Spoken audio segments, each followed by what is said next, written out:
हाय back benchers. कैसा रहा आज का दिन? सही गया? एग्जाम कैसा था? हाँ, मुझे पता है कि आरएलसी में थोड़ा दिक्कत है। आरएलसी मैंने करा नहीं पाया, एक्चुअली वो मेरा ही फॉल्ट है कि मुझे टाइम नहीं मिला। पर बाकी जिसका थ्री फेज या फिर ट्रांसफार्मर या फिर कैलिब्रेशन वाला मिला था उसका कैसा गया? सब ठीक ठाक गया है ना? अच्छा ठीक है, चलो। ऐसे भी मार्क्स बहुत अच्छे ही मिलेगा तुमको। अरे तुम टैलेंटेड हो यार। खमो का परेशान मत हो, और जिसका खराब गया है ना वो भी टेंशन मत लो। तुम जीनियस हो, मार्क्स तो ले ही लोगे कैसे भी। ओके। आगे एग्जाम है ना, उसके लिए प्रिपरेशन कर दो जिसका हो गया। और जिसका नहीं हुआ वो तुम ना ज़्यादा टेंशन मत लो, हो जाएगा। ठीक है। मैं आज कुछ इंस्ट्रक्शन दे रहा हूँ, इसको फॉलो करना। पहले तो जितना सारा मैंने वीडियो अपलोड किया था वो एक बार देख लेना, तो तुम्हारा जितना सारा जहाँ पे जितना डाउट्स है ये सब कुछ क्लियर कर दिया मैंने वीडियो में। तो आज तुमको क्या करना है, बस वो देखना है कि करना क्या है। क्लियर? चलो। आज हम देखेंगे कि ये करेंगे कैसे। ओके। उससे पहले ना हम कुछ इंस्ट्रक्शन देते। इंस्ट्रक्शन आज आज लैब में जो मैंने नोटिस किया, कुछ कुछ फॉल्ट्स तुम में से अभी भी है। तो मुझे लगा कि ये थोड़ा डिस्कस कर दूं, या तुम में से बहुत सारे वो ग्रुप में भी पूछ रहे थे और इंडिविजुअल भी मुझे पूछा। तो मुझे लगा कि इसको थोड़ा शेयर कर दूं ताकि सबको पता चले। देखो, आज लैब का जो सिनेरियो था ना, लैब में लैब का जो इन्वायरमेंट था उसके बारे में थोड़ा डिस्कस कर लेते। ओके। पहला पॉइंट में है क्या, ड्रेस। देखो, आज एचओडी सर ने आए थे लैब में। एचओडी सर आके बोल रहे थे ड्रेस के बारे में, यूनिफॉर्म के बारे में। तो तुम्हें तो यूनिफॉर्म नहीं मिला। मैंने पहला वीडियो में ये ड्रेस कोड के बारे में डिस्कस किया था ना, कि आई कार्ड। देखो, एक तो आई कार्ड, दूसरा ड्रेस, और तीसरा क्या है, शूज। ये तीन कंपलसरी है। अब तुम बोलोगे सर हमारे पास तो यूनिफॉर्म मिला नहीं। सुनो, अगर यूनिफॉर्म ना भी मिला हो ना तो एटलीस्ट फॉर्मल ड्रेस में आओ।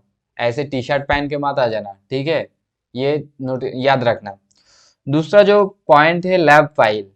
लैब फाइल को ना कवर करना। जिसका चेक हो चुका है वो सही है, अगर नहीं हो चुका है तब भी दिक्कत मत लो, टेंशन मत लो। पर लैब फाइल कवर रहना। लैब फाइल में जितना सारा रूब्रिक्स या इंडेक्स पेज है वो सारे ठीक ठाक जगह पे रखना। और उसके साथ साथ ना कि लैब फाइल को ना, मतलब अपने लैब फाइल के ऊपर अपना नाम या रोल नंबर ये सारी चीज चिपका देना या फिर लिख लेना। ठीक है। ये हो गया लैब फाइल के बारे में। थर्ड थिंग है आई कार्ड। ये तो ब्रिंग करना ही है, शूज ये पहनना ही है। ये सारे था बेसिक इंस्ट्रक्शन। लैब में एंटर करने से पहले अपने बैग में मोबाइल फोन या स्मार्ट वॉच ये डाल देना, या नेक बैंड जो है वो डाल देना। लैब में जब एंट्री करोगे ना तो तीन चीज लेके एंट्री करना। एक तो तुम्हारा लैब फाइल लेके जाना। दूसरा तुम्हारा पेन पाउच का, पेन तो जो पाउच है ना, जो पेन पेंसिल रबर स्केल इसका, ये पाउच जो है, या फिर ये जो सारे चीज है ये लेके जाना। और हाँ, माइंड में रखना कि पेंसिल मस्ट, मतलब कैरी करो, तुम पेंसिल चाहिए लैब में। ठीक है। तो वो सर्किट डायग्राम के लिए तो पेंसिल कैरी करो तुम। ओके। पेंसिल और उसके साथ रबर या फिर वो जो कटर है, पेंसिल कटर है, ये सारे चीज तुम कैरी करो। थर्ड थिंग है, तुम लैब में एंट्री लेते ही ना, तुम लैब में एंट्री लेते ही क्या करोगे? लैब में एंट्री लेते ही तुम सबसे पहले बैग को साइड में रखोगे, बैग में मोबाइल लेके साइड में रखोगे और फाइल को सबमिट करोगे। सबमिट करने के बाद, ठीक है, सबमिट करने के बाद तुम क्या करोगे, वहां पे जाके टेबल में जाके सिग्नेचर करोगे अपने अटेंडेंस शीट पे।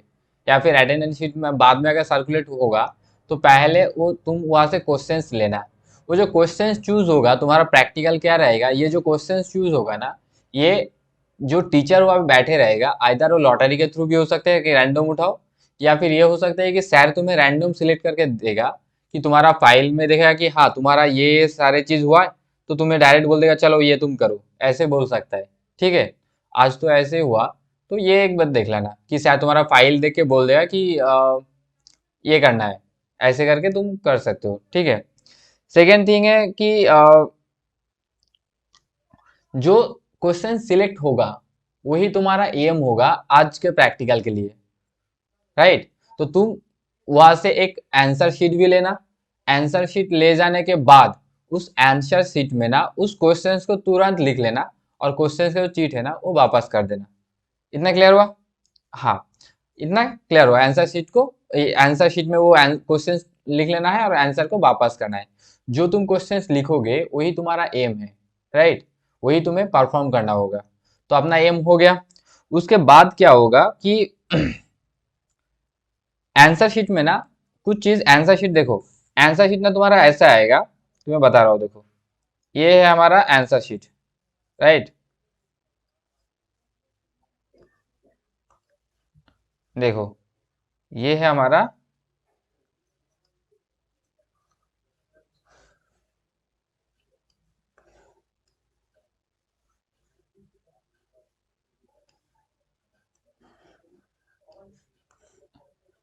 देखो ये है हमारा आंसर शीट। आंसर शीट में ना यहाँ पे तुम्हें कुछ करने का जरूरत नहीं है। आंसर शीट में यहाँ पे कुछ भी मत करो तुम, यहाँ पे भी कुछ भी मत करो, ये ऑफिस वर्क है, ये पूरा जो एरिया है ना ये ऑफिस वर्क है। तुम्हें जो करना है ना, यहाँ पे तुम्हारा जो रोल नंबर है आई कार्ड में, तुम्हारे आई कार्ड में जो रोल नंबर है ना उसको लिखना है, ठीक है। और उसके साथ यहाँ पे सब्जेक्ट में क्या लिखना है, बेसिक इलेक्ट्रिकल लैब, क्या लिखना है, बेसिक इलेक्ट्रिकल लैब, ये बेसिक इलेक्ट्रिकल सब्जेक्ट में लिखना है। पेपर में क्या लिखना है, तुम्हारा जो पेपर कोड है ES EE 191, ये तुम्हारा लिखना है। बस यहाँ पे तुम्हारा तीन चीज लिखना है, ये वाला तुम्हारा कैंडिडेट्स रोल नंबर जो है, रोल नंबर लिखना है, सब्जेक्ट लिखना है और पेपर लिखना है, पेपर कोड लिखना है, ठीक है। ES EE 191, ये तीन लिखना है, ठीक है। अगर इतना हो गया तो उसके बाद ना जब तुम अपने टेबल पे जाओगे, जो भी तुम्हारा प्रैक्टिकल मिलेगा उस टेबल में जाओगे। टेबल में जाने के बाद तुरंत तुम्हें जो करना है वो क्या है पता है, वहां पे जाने के बाद तुम्हें ना तीन चार चीज करना होगा। एक तो है एम, दूसरा क्या है, एम तो तुम्हें जो मिला है, मतलब तुम्हारा जो ये हुआ ना कि तुम्हें जो क्वेश्चंस मिला है वही तुम्हारा एम है, वही तुम जाके तुरंत लिख लोगे अपने आंसर शीट में। उसके बाद तुम्हें क्या करना हो, circuit diagram, circuit circuit diagram. और मेक श्योर ये सर्किट डायग्राम पेंसिल से बनाओ, मेक श्योर ये सर्किट डायग्राम पेंसिल से बनाओ, ठीक है। सर्किट डायग्राम बना लिया, उसके तुरंत बाद तुम क्या करोगे, ऑब्जर्वेशन टेबल ही बना लेना।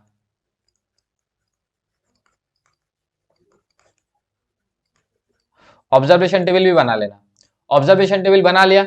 अब उसके बाद ना वहां पे कोई भी एक टीचर जाएगा, चाहे मैं हूं या फिर और कोई टीचर हो या फिर वो जो भी हो, वो जाके तुम्हारा वो जो सर्किट का जो सर्किट कनेक्शन है ना, जो कनेक्शन है ये प्री सेट रहेगा या फिर सर जाके क्वेश्चंस पूछेगा, क्वेश्चंस पूछेगा सर जाके कि ये कैसे किया, ये कैसे किया, ऐसे क्वेश्चंस भी पूछ सकते हैं सर, ठीक है। तो सर जाके तुम्हारा जो सर्किट तुम बनाओगे उस सर्किट को सर ने एक बार चेक करेगा कि कंफर्म करेगा हाँ ये सर्किट सही है कि नहीं। उसके बाद ना सर के सामने तुम्हें परफॉर्म करना होगा या फिर सर सर मतलब चेक करेगा, तुम सर सर का जो कंफर्मेशन हो गया उसके बाद तुम्हें क्या करना है, उसके बाद तुम्हें रीडिंग लेना है। कनेक्शन के बाद ऑब्जर्वेशन टेबल में रीडिंग, उसके बाद तुम क्या करोगे, रीडिंग ले लोगे, राइट। ऑब्जर्वेशन टेबल हो गया तो तुम रीडिंग लोगे। अब रीडिंग के बाद क्या करना है, calculation, calculation. Make sure calculation मैंने जो इक्वेशन है not given, not given equation, calculation के लिए जो इक्वेशन चाहिए होगे वो दिया नहीं रहेगा। तो ये काम करना, तुम्हारा जो कनेक्शन है सर्किट डायग्राम का जो कनेक्शन है उतना तो दिमाग नहीं लगाना पड़ेगा, पर इक्वेशन तुम्हें याद रखना पड़ेगा कि हाँ मुझे ये मिला है, इसके लिए इसका ऑब्जेक्टिव ये है, तो अगर ये फाइंड आउट करने के लिए मुझे ये कैलकुलेशन करना पड़ेगा और मुझे ये चाहिए और उसके लिए मुझे ये चीज करना पड़ेगा, ठीक है। तो स्टेप वाइज कैलकुलेशन को देख लेना, स्टेप वाइज जो इक्वेशन है उसको थोड़ा याद रखना, ठीक है। जैसे शॉर्ट सर्किट टेस्ट में 6 कैलकुलेशन है तो 6 इक्वेशन है वहाँ पे, ये थोड़ा याद रखना। Ammeter ammeter voltmeter ammeter wattmeter calibration में तो कुछ इक्वेशन है ही नहीं। थ्री फेज का जो पावर फैक्टर निकालना है, जो पावर फैक्टर का जो कॉस्ट टैन इनवर्स करके जो निकालना है वो वाला इक्वेशन याद रखना। या फिर जो कैलकुलेशन का जो स्टेप्स है वो याद रखना। अपने आरएलसी सीरीज में, आरएलसी सीरीज का जो रेजोनेंस वाला पार्ट है, या फिर तुम्हारा जो जिसका ये हुआ था स्टेडी स्टेट हुआ था, उसका जो फाइंड आउट करना है, कॉस्ट फाइव फाइंड आउट करना है, पावर फैक्टर फाइंड आउट करना है, वो कैसे फाइंड आउट करेंगे, उसका ग्राफ कैसा रहेगा, ये सारे चीज, किंतु ये सारे चीज प्रोवाइड नहीं रहेगा। तो ये तुम्हें याद रखना है, ठीक है। तो सबसे इंपॉर्टेंट चीज क्या देखा हमने, कैलकुलेशन। कैलकुलेशन का जो इक्वेशन है ना, इक्वेशन इंपॉर्टेंट है। ये इक्वेशन को तुम क्या करोगे, इक्वेशन को याद रखो, ठीक है। अगर ये कैलकुलेशन हो गया, उसके आगे तुम क्या करोगे, एक रिपोर्ट भी तुम्हें लिखना पड़ेगा, एक रिपोर्ट और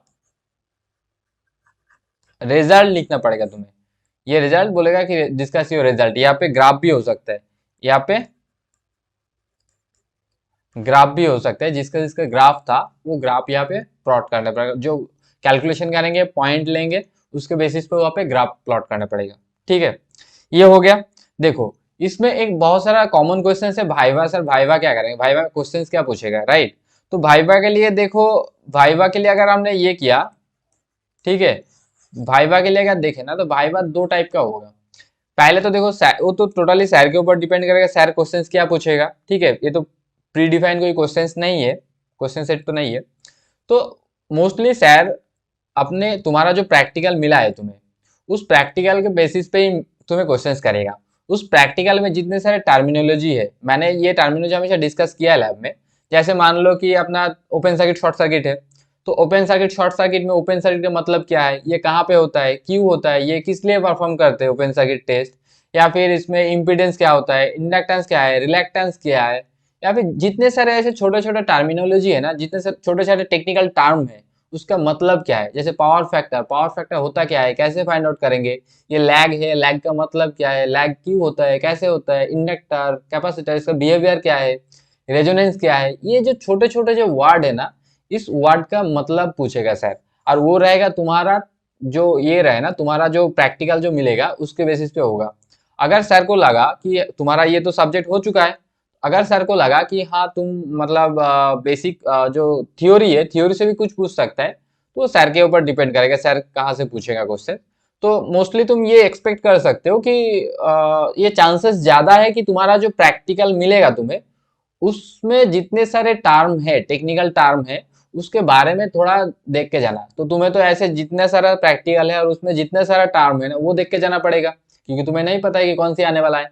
जैसे मैंने थ्री फेज में बताया था, फेज क्या है, थ्री फेज क्या है, फिर अनबैलेंस कंडीशन क्या है, स्टार डेल्टा क्या है, स्टार कब होता है, डेल्टा कब होता है, मैंने ये सारे क्वेश्चन डिस्कस किया था ना। या फिर मैंने स्टोरी भी बताया था।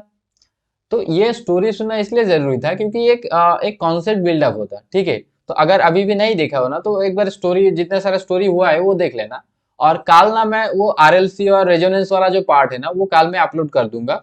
तो तुम्हारा इसका प्रॉब्लम भी सॉल्व हो जाएगा, तो हद तक मतलब जितना हुआ था उतना मतलब कवर अप हो जाएगा। तो कल तो ऐसे ही छुट्टी है, तो ये क्लियर है, ठीक है। उसके आगे ना वाइवा तो हो गया।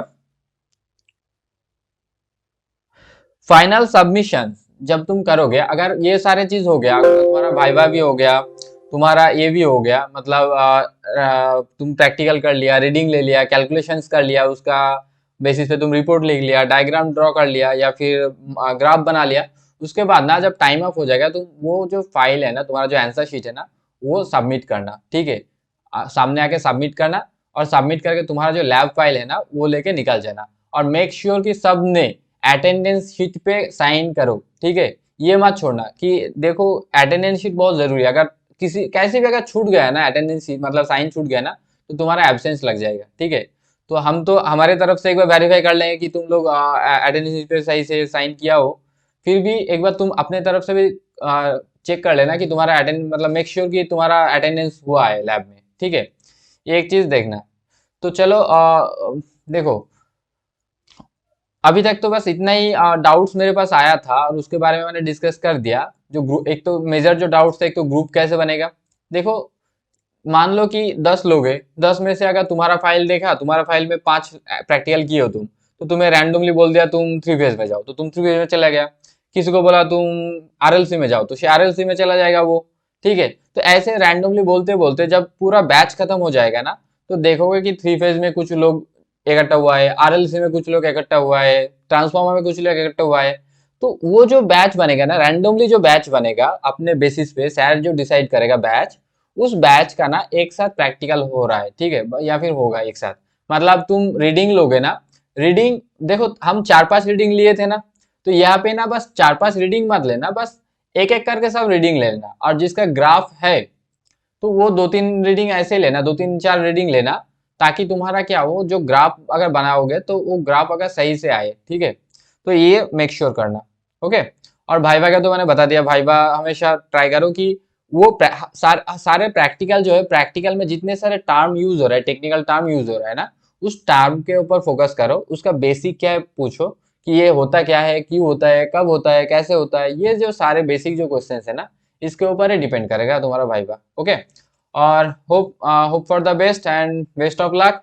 कल थोड़ा पढ़ाई कर लो, परसों से तो फिर से एग्जाम है, एंड मुझे पता है कि तुम लोग मतलब मस्त एग्जाम दोगे, ठीक है। तुम बस मेरे वीडियो देखते रहना। अभी भी बता रहा हूँ, अगर किसी ने वीडियो नहीं देखा ना, तो प्लीज भाई और बहनों, प्लीज वो वीडियो देख लो, ताकि तुम्हारा एग्जाम अच्छा जाए। मेरा कुछ नहीं होगा, या तुम्हारा वो बस एक वीडियो देखने से मेरा बहुत पैसा नहीं आ जाएगा, और आता भी नहीं है, मेरे पास मोनेटाइजेशन भी नहीं है। तो बस मैं तुम्हारे लिए बनाया था। तुम, ये चैनल अपना ही है, तुम्हारा भी है, मेरा भी है, ये अपना ही है, अपना मतलब हम ही है यहाँ पे, और कोई नहीं है। तो बस तुम वो वीडियो देखो, और खुद का कॉन्सेप्ट या कॉन्फिडेंस बिल्डअप करो। हम लैब में रॉकिंग करेंगे, ठीक है। बस किसी के सामने ना मतलब ये मत करना कि सर एग्जाम हेल्प कर दो, ये कर दो, वो कर दो। पूछना ही नहीं है, क्योंकि तुम सफिशिएंट टैलेंटेड हो। बस उस टैलेंट को बाहर निकालो। ओके। चलो फिर मिलते हैं नेक्स्ट वीडियो में, जहाँ पे जो पावर का जो स्टोरी है ना, वो पावर का स्टोरी मैं पढ़ाऊंगा, ठीक है। पावर होता क्या है, कैसे सर्किट के अंदर जो प्यार है ना, वो प्यार को हम दिखाएंगे नेक्स्ट क्लास में, नेक्स्ट वीडियो में। ओके। चलो मिलते हैं, आज के लिए बाय बाय। सॉरी यार, मैं फिर से आया। एक्चुअली दो चीज़ के बारे में मैंने बोलना भूल गया था। एक तो था भाइबा का जो मार्क्स पैटर्न है, ठीक है। सॉरी, भाइबा नहीं, पूरे जो एग्जाम्स का जो मार्क्स पैटर्न है, वो रखा है 20-40। 20 marks for your viva and 40 marks for your practical, ठीक है। उस प्रैक्टिकल्स में से ना तुम्हारा जितना सारा ये परफॉर्म रहेगा, तुम्हारा ऑब्जर्वेशन टेबल, कैलकुलेशंस, ये सारे के सारे डिपेंड करेगा तुम्हारा। और भाइबा के ऊपर 20 मार्क्स आएगा। तो तुम भाइबा के लिए भी प्रिपेयर करो, क्योंकि भाइबा में भी 20 मार्क्स है, तो उसके लिए भी प्रिपेयर रहो। और इसके बारे में भी थोड़ा मतलब ये 40 मार्क्स है, मतलब इसके लिए प्रैक्टिकल के लिए। तो उसके लिए मेरा वीडियो देखो तो तुम्हारा प्रिपरेशन हो जाएगा। तो मेक श्योर प्लीज़ तुम अपना वीडियो देख लो, ताकि तुम्हारा मतलब वो एग्ज़ाम अच्छा जाए, ठीक है। किसी के सामने ना मतलब कोई ये रिक्वेस्ट मत करो किसी को, तुम खुद ही कर लोगे, खुद सफिशिएंट मतलब हो जाएगा तुम्हारा। आज जैसे बहुत सारे ना वीडियो देखा ही नहीं, ऐसे आ गया और वहाँ पे जाके पूछ रहा था, ये मुझे अच्छा नहीं लगा, क्योंकि मैंने तुम्हारे लिए बनाया था, तुम लोग नहीं देखा, ठीक है। तो और लैब में और भी सर रहेंगे, तो उसके सामने ना मैं बोल भी नहीं पाऊंगा, किसी को हेल्प भी नहीं कर पाऊंगा, और करना मतलब सही भी नहीं है, क्योंकि हमने पढ़ाया था, बाकी सर ने भी पढ़ाया था लैब में। तो ये हेल्प एग्जाम में हेल्प करना सही भी नहीं होगा। पर तुम, उससे लिए मैंने वीडियो पहले ही बना दिया था, प्लीज़ तुम वो देख लो। ओके। अगर देख लोगे तो तुम्हारा कोई डाउट नहीं बचेगा, आई होप। तो वो सारे क्लियर हो जाएगा। तो ये मार्क्स पैटर्न है 20 and 40। 20 marks for your viva and 40 marks for your practical. Okay. Second जो चीज़ था ना, जो कनेक्शन सर्किट डायग्राम, जैसे कुछ कुछ सर्किट डायग्राम ना बहुत डिफिकल्ट है, और कुछ कुछ सर्किट डायग्राम ना जैसे लैब में ना क्या होता है, वो जो दीवार पे ये है ना, उसका सर्किट डायग्राम बना हुआ है, उसमें ना बहुत कुछ कुछ एरिया में ना कुछ कुछ सर्किट डायग्राम में फॉल्ट भी है, ठीक है। जैसे अपना 3 फेज वाला देख लो, वहाँ पे एमीटर वोल्टमीटर एडेड नहीं है। जैसे ट्रांसफार्मर देख लो, वहाँ पे भी कुछ कुछ फॉल्ट मैंने दिखाया था उस दिन। ऐसे कुछ कुछ फॉल्ट है इसमें। और जैसे मान लो कि अपना कैलिब्रेशन वाला जो सर्किट है, उसमें भी क्या है कि सर्किट डायग्राम बहुत कॉम्प्लेक्स है। बस अगर एमीटर का कैलिब्रेशन करें तो दो एमीटर चाहिए, एक अपना डिजिटल वाला, एक एनालॉग वाला। तो हम इजीली दो को सीरीज में लगा के वापस आ सकते हैं, करंट टर्मिनल में आ सकते हैं। पर वो पूरा सर्किट एक साथ बहुत कॉम्प्लेक्स बनाया, मुझे नहीं पता कि किसने इसको ड्रॉ किया था, तो पर वो बहुत कॉम्प्लेक्स है। तो तुम अपने हिसाब से ना सर्किट बना सकते हो। मैं एक बार तुम्हें दिखा भी देता हूँ। चलो चलो मैं नेक्स्ट इसमें दिखा दूंगा तुम्हें सर्किट, ठीक है। अभी थोड़ा ये लेंदी हो रहा है वीडियो, तुम्हें वो दिखा दूंगा सर्किट वाला, कि सर्किट तुम अपने हिसाब से बना सकते हो तुम, जो तुम्हारा एग्जाम में आएगा ना, बस वो सर्किट सही होना चाहिए। तो अगर तुम एक बार कॉन्सेप्ट समझ लो सर्किट कैसे बनता है, सर्किट कैसे बनाते हैं हम। मैंने तो सर्किट तो बनाना सीखा कि क्या पहले कौन सी इंस्ट्रूमेंट लेंगे, उसके बाद उसके साथ क्या अटैच करते जाएंगे, मैंने सिखाया ना। हर एक सर्किट मैंने करके दिखाया, और आगे वाला जितना सर्किट है वो भी करके दिखा दूंगा, तो उसका टेंशन मत लो, ठीक है। तो तुम सर्किट का ये वाला पार्ट था, मैंने सीनियर सर से, मैंने शोगतो सर से बात किया, तो सर ने बोला कि हाँ सर्किट बना सकते हैं खुद से, पर वो सही होना चाहिए। तो इसका तो टेंशन ऐसा मत लो कि मैनुअल में जो है वही सर्किट बनाना है, ऐसा नहीं। बस सर्किट सही होना चाहिए, और वाइवा का मार्क्स, ठीक है। चलो इतना ही बोलना था। मिलते हैं अगले वीडियो में, जहाँ पे हम पावर और इसका स्टोरी सुनेंगे, पावर फैक्टर या फिर जो सर्किट का जो स्टोरी है ना वो हम सुनेंगे। और उसके साथ साथ जो प्रैक्टिकल से, मतलब वो आरएलसी वाला जो रेजोनेंस और स्टेडी स्टेट वाला जो है ना, वो भी हम मतलब देख लेंगे एक बार, ओके। चलो, तो फिर मिलते हैं अगले वीडियो में। तब तक के लिए, अबे गधा एंजॉय मत कर बाय बाय नहीं, अभी पढ़ाई कर, ओके चलो, मिलते हैं, गुड नाइट।